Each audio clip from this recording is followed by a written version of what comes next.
తీసుకురావడానికి వెళ్ళాలా, సరే ఈవినింగ్ వెళ్ళేటప్పుడు వెళ్దాంలే అని చెప్పి ఇంకా విద్య అనేసరికి సరే సాయంత్రమే మాట్లాడుకుందామని రోహిణి కాస్త మళ్ళీ ప్రిస్క్రిప్షన్ కాస్త బ్యాగ్లో పెట్టేసుకుంటుంది. బ్యాగ్లో పెట్టేసుకున్న తర్వాత పని మొత్తం పూర్తయిపోతుంది.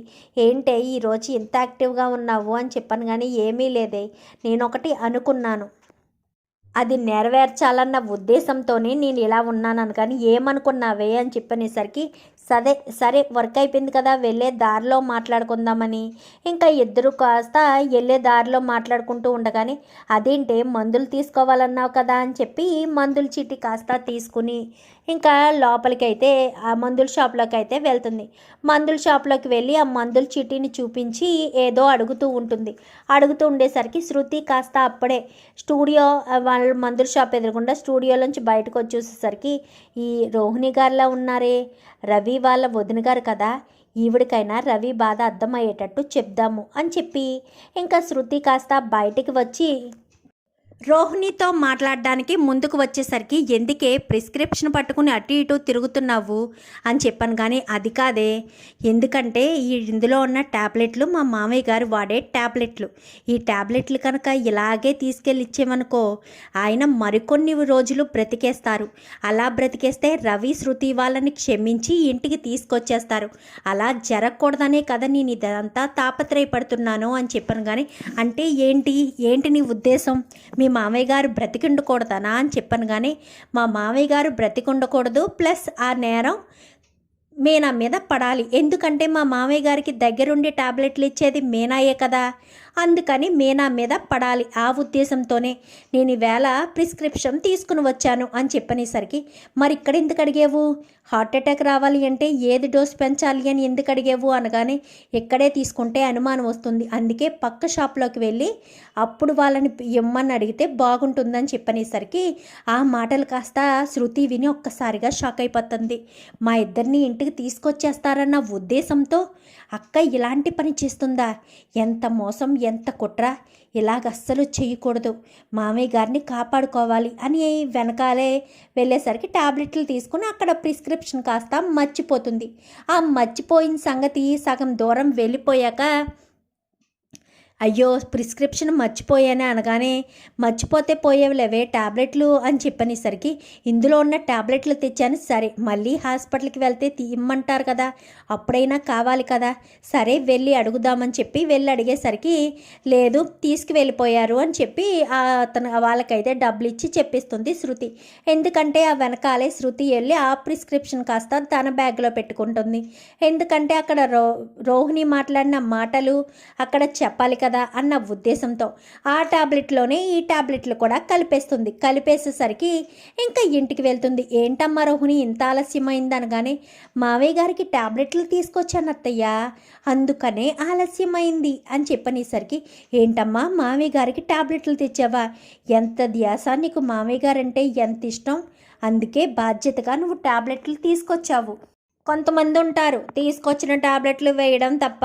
ఏం చేత కాదు అనగాని అలాగ ఉండకూడదనే కదా అత్తయ్య గారు మామయ్య గారు 10 కాలాల పాటు సంతోషంగా ఉండాలని టాబ్లెట్లు తీసుకొచ్చాను అని చెప్పనేసరికి ఏ వదినా ఇలా ఇవ్వంటూ మౌనిక తీసుకుంటుంది. అన్నీ ఓపెన్ చేసి చూస్తుంది. అదేంటి వదినా ఈ 2 టాబ్లెట్లు ఏంటి ఎక్స్ట్రాగా ఉన్నాయి, నాన్నవేనా అని చెప్పాను కానీ అవన్నీ మామయ్య గారివే అని చెప్పనేసరికి ఎందుకో ఈ 2 టాబ్లెట్లు వేరేగా ఉంది, ఆ ప్రిస్క్రిప్షన్ ఏది వదినా అని చెప్పాను కానీ ప్రిస్క్రిప్షను అక్కడ మందుల షాప్లో మర్చిపోయినట్టున్నాను మౌనిక, అయ్యయ్యో ఎలాగా అని చెప్పాను కానీ ఏం పర్వాలేదులేమ్మా, మందుల చీటీ లేకపోయినా పర్వాలేదు, ప్రస్తుతం ఈ మందులు వాడుతున్నారు కదా, ఈ మందులను బట్టి తెచ్చుకుంటే సరిపోతుంది అనగానే అయ్యో అదేంటి రోహిణి అంత శ్రద్ధగా ఎలా ఉన్నావు, ప్రిస్క్రిప్షన్ కావాలి కదా, ఆ మందుల చీటీ లేకుండా ఎలా కుదురుతుంది అంటూ మనోజు తెలియదు కదా మనోజ్కేమి మనోజ్ అనేస్తాడు.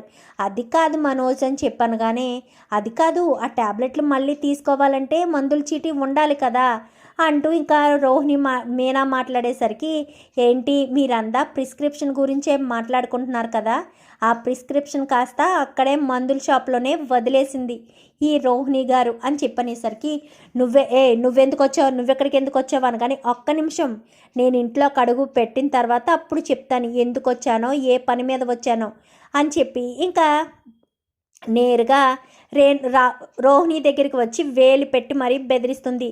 ఏంటి, మామయ్య గారిని చంపాలన్న ఉద్దేశంతో వేరే ట్యాబ్లెట్లు తీసుకుంటావా? హార్ట్ అటాక్ ఏవి ఎక్కువ వస్తాయన్న విషయం తెలుసుకుని ఆ ట్యాబ్లెట్లు తీసుకుంటావా అని చెప్పాను. కానీ ఎవరు ఎందుకు మాట్లాడుతున్నావు? నేను మామయ్య గారికి హార్ట్ అటాక్ వచ్చే ట్యాబ్లెట్లు తీసుకోవడం ఏంటి అని చెప్పాను. కానీ అమ్మ మౌనిక, ఇదిగో మందుల చీటి ప్రిస్క్రిప్షన్ తీసుకుని మీ రోహిణి వదిన తీసుకొచ్చిన ట్యాబ్లెట్లు అవి కూడా టాలీ చేసి చూడు.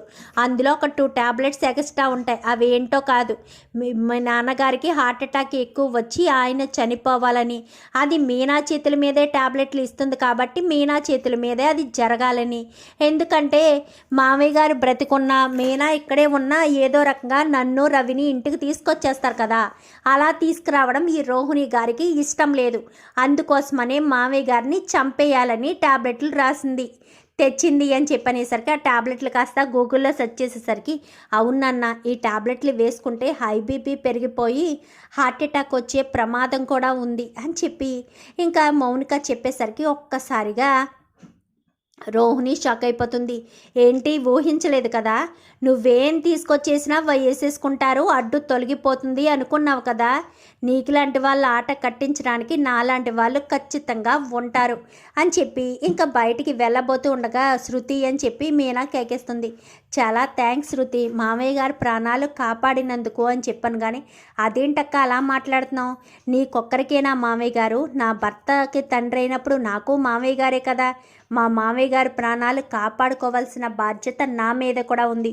ఒక్కసారి మా నాన్న చేసిన తప్పు మళ్ళీ రిపీట్ కానివ్వను. మా నాన్న అలా చేశాడన్న విషయం నాకు తెలియక నేను వెళ్ళి గెస్ట్ హౌస్లో ఉన్నానే తప్ప అలా జరిగిందన్న విషయం తెలియడంతో నేరుగా నేను పోలీస్ స్టేషన్కే వచ్చి నిజాలు చెప్పి మామయ్య గారికి ఈరోజు ఈ పరిస్థితి వచ్చేటట్టు చేసి ఉండేదాన్ని కాదు అని చెప్పి ఇంకా శృతి మాట్లాడేసరికి ఇంకా మీనా అయితే ఏం మాట్లాడకుండా సైలెంట్గా ఉంటుంది. బాలు, ఏం జరిగింది, నువ్వేంటి ఇక్కడ ఉన్నావు అంటూ ఇంకా మాట్లాడేసరికి, చిన్నతన రాబట్టే అన్నయ్య, నాన్నకి ఏం కాలేదు అనగానే, నాన్నకేమైంది అనగానే పెద్దొదిన నాన్నను చంపేయాలని ట్యాబ్లెట్లు తీసుకొచ్చింది. ఏదో ప్రేమ ఉన్నట్టుగా డైలీ వేసే ట్యాబ్లెట్లు కాకుండా నాన్నకు హై బీపీ పెంచడానికి ఒక 2 ట్యాబ్లెట్లు తెచ్చింది. అవి గనక వేసుకుంటే ఖచ్చితంగా గుండె ఆగిపోయే ప్రమాదమే ఉందంట. ఇప్పుడే నేను డాక్టర్ కాల్ చేసి తెలుసుకున్నాను అని చెప్పనేసరికి ఒక్కసారిగా ఇంకా అందరూ కూడా షాక్ అవుతారు. ఇంకా శృతి వెళ్ళిపోయిన తర్వాత ఇప్పటికైనా అర్థం చేసుకోండి మామయ్య గారు, రవి శృతిని ఇంటికి తీసుకొచ్చి ఇలాంటి వాళ్ళు నోరు మూయించాలంటే ఖచ్చితంగా వాళ్ళని తీసుకురావాలి. వాళ్ళు ఇంటికి వస్తే వీళ్ళ ఆగడాలు సాగవని చూసారా, ఏ రకంగా ప్లాన్ చేశారో, మిమ్మల్ని చంపడానికి కూడా వెనకాడట్లేదు, ఇంతటి దుర్మార్గులు వీరు అని చెప్పి ఇంకా మాట్లాడుతూ ఉండేసరికి అంతే, ఎవరెవరేంటో ఇప్పుడు ప్రభావతమ్మకి బాగా తెలుస్తుంది.